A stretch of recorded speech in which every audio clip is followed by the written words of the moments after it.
Abby's road to becoming a super sleuth, true crime expert didn't start out as easily as most believed. She made quite a name for herself in the criminal investigation unit, using her sharp intellect and uncanny ability to connect seemingly unrelated pieces of evidence. And took pleasure in seeing the look of defeat in her superior's eyes when she finally solved a difficult case with meticulous planning. But everything changed when she received a letter from an anonymous source. The letter contained a chilling confession and a challenge. Yes, it was me. If you truly want to help me, stop me. I love you. She pored over the details of the case, trying to decipher the twisted mind behind it, all the while feeling a growing sense of unease in the pit of her stomach. The next victim was a young woman, found brutally murdered in her apartment. There were no signs of forced entry. The furniture was gone, the area cleaned. The only clue the investigators had was a single, cryptic note found near the body. It read, "I am your Alpha, our Omega. Your beginning, our end. Repent, or your end is nigh." Abby shivered as she read the words, feeling a chill run down her spine.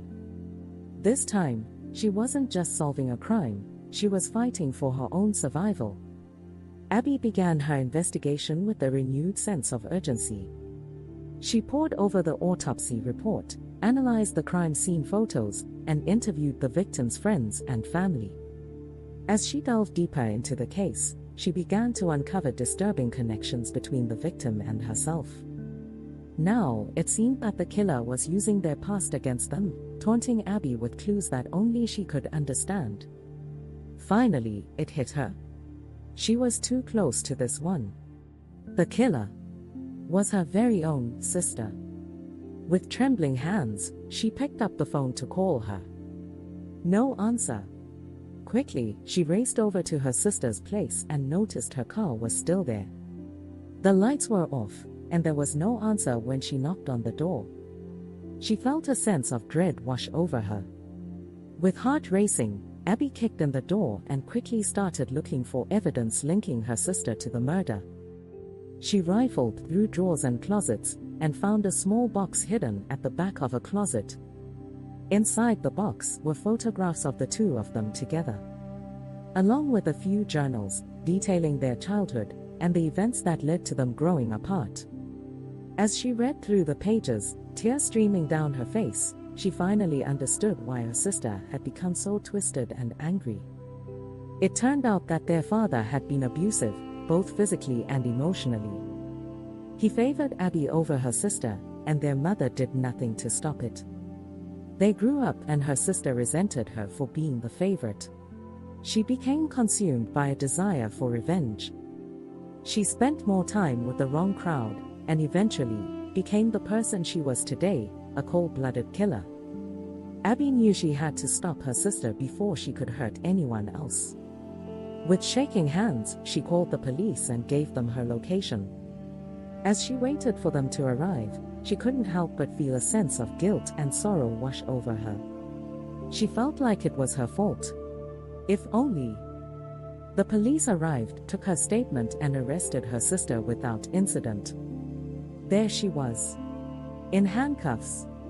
Abby couldn't help but feel a twinge of relief mixed with an overwhelming sense of loss. The sister she knew would never be the same again. A part of her died along with their twisted childhood. The truth about their father's abuse came out during the trial, but didn't help. Her sister was found guilty of all charges and sentenced to life in prison, without the possibility of parole. She knew that she would never truly be free from the shadows of their past, but she also knew that she had done everything in her power to set things right. In the years that followed, Abby dedicated her career to helping victims of abuse and advocating for those who could not help themselves. She became a symbol of hope and resilience, a testament to the power of the human spirit to overcome even the darkest of pasts. But despite her success, she always carried with her the knowledge that somewhere out there, in a cold, dark cell, her sister was paying the price for their shared history. She was frequently invited to speak at conferences and rallies, her voice a beacon of light in the darkness. Abby eventually married, had a daughter who sees her as more than a mom, but as a hero. In the quiet moments, the shadows of the past loomed less. But she still wondered if things could have been different.